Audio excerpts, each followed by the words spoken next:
indiscutiblemente que esa era una gran pregunta. Sé que se la hicieron, como lo comentaba anteriormente, a Tarek, bueno, a Tarek el fiscal, a lo largo nunca hubo una definición de dónde avanzar.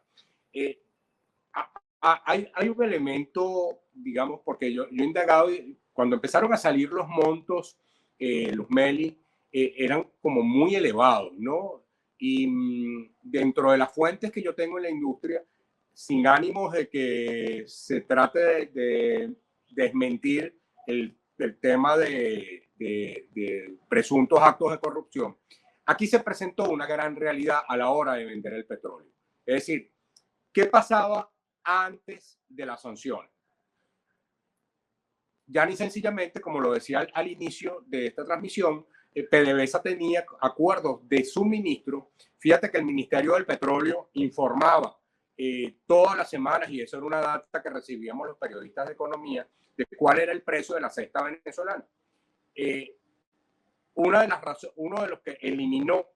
esa referencia semanal del precio de la cesta venezolana fue el ministro. La única manera en este momento que tenemos para saber cuál es el precio más o menos de referencia que tiene el petróleo que se vende en nuestro país es por el informe mensualmente de la OPEP, que por cierto se dio a conocer hoy. Y entonces, frente a esa realidad, los contratos empezaron a darse con unos diferenciales enormes. Entonces lo que me explicaba a mí era que en ocasiones ese diferencial tenías que hacerlo porque ya ni sencillamente, si no le decían a PDVSA, no te compro el petróleo, porque prefiero comprárselo a otro país que me ofrece más garantías. O sea, tú me lo tienes. Después tenías hay un punto importante que olvidé mencionar, pero que está en ese trabajo que tú hablas de Armando Info, está en los reportes que hizo la colega Mariana Párraga en la agencia Reuters, está notas de nosotros también, lo mismo que refleja las investigaciones de transparencia, está que el precio de venta en distintos contratos tenía distintas maneras de ofrecerse, y en buena medida tiene que ver porque se buscaron intermediarios para poder comercializar ese petróleo. Entonces, al final, si un petróleo estaba, pongamos en 70, tenías que darle, o sea, llegamos a dar descuento de 20, de 30% por debajo de lo que debía venderse verdaderamente en condiciones de mercado por esa situación. Entonces, ¿qué pasa?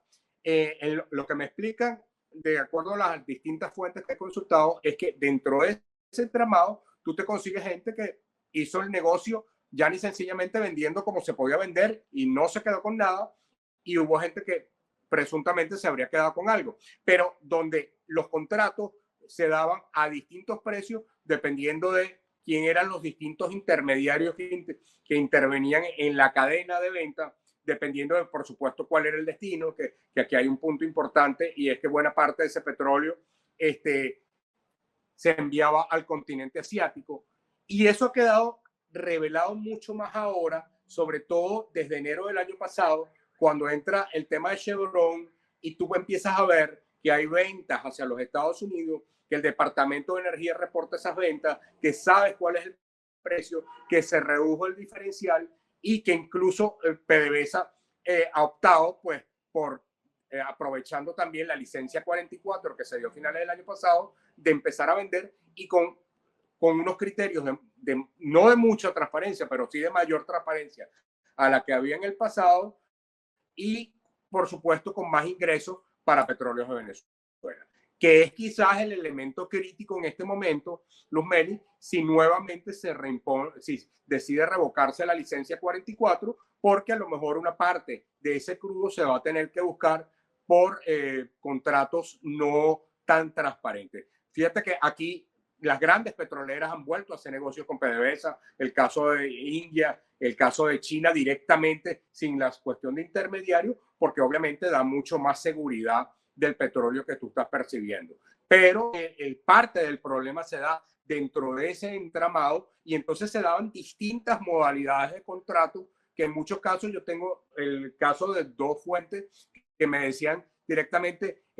prácticamente teníamos que empezar a llamar y hacer contacto, mandar correos electrónicos, a ver quién quería ese petróleo, y teníamos que empezar en un proceso de ofrecer cuánto era la comisión que se quedaba, porque no necesariamente esa comisión se quedaba todo aquí, se quedaba a lo largo de toda esa cadena. Entonces, en los cálculos que originalmente se hicieron, hubo mucho es asumir cuánto se hubiese vendido ese petróleo en condiciones de mercado, cosa que era imposible por el tema sancionatorio, y cuánto efectivamente entró a la caja de PDVSA. Ah, Andrés, pero entonces ahí es que se saca la cuenta de cuánto fue que se perdió, cuánto fue que se robaron. Otra cosa que me llama mucho la atención es que, y creo que, bueno, es evidente, es que PDVSA ha sufrido un descalabro interno en el manejo, a quienes han estado al frente de la empresa, ¿no? El señor Quevedo, el general Quevedo, como tú dijiste, llevó la producción a unos mínimos. Creo que alguien dijo que estamos casi en los años 30 del siglo pasado, y además apela a una misa para levantar la producción, pero después ponen en el cargo a un señor El Aizami que de petróleo no creo que se supiera mucho, y ahora tenemos al señor Tellechea, también viene de la Fuerza Armada. Entonces, ¿cómo está PDVSA? O sea, los manejos oscuros, es verdad que las sanciones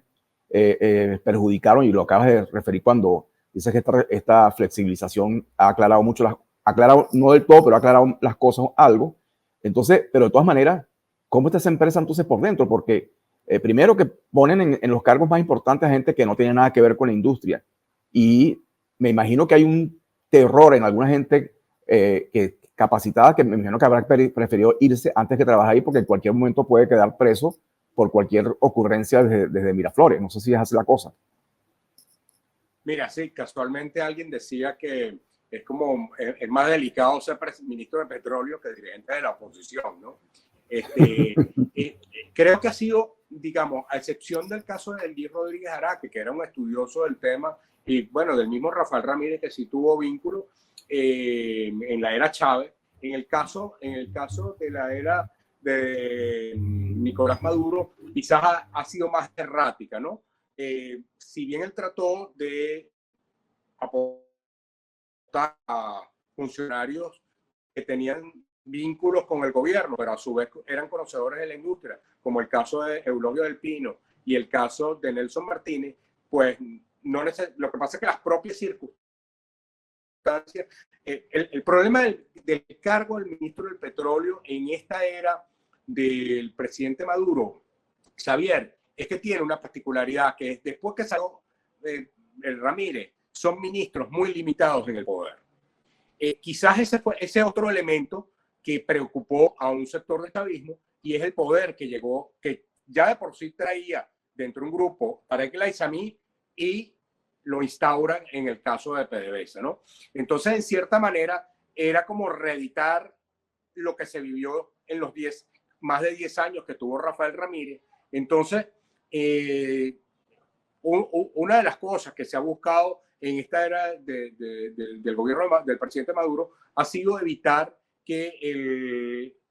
esté al frente de PDVSA y del Ministerio del Petróleo se convierta como una especie de rey dentro del Estado, del país, ¿no? Que era un poco el rol que se le atribuía y que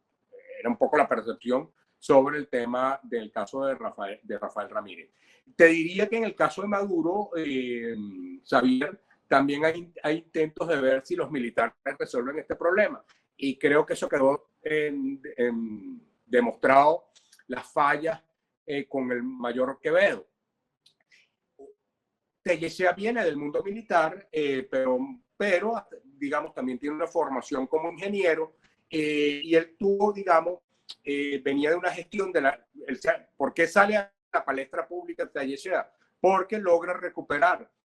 medianamente la producción de Pequibén, tuvo una activa participación en lo que fue todo el proceso de negociación cuando entra el gobierno colombiano del presidente Petro, y la recuperación de Monómeros, que es una filial petroquímica en Colombia, que tiene su sede en Barranquilla. Entonces, claro, a partir de allí, esa figuración que tuvo Tellechea hizo ver que era como la figura más conocedora dentro del ámbito, y, por supuesto, en este caso le reporta directamente a la vicepresidenta ejecutiva Delcy Rodríguez.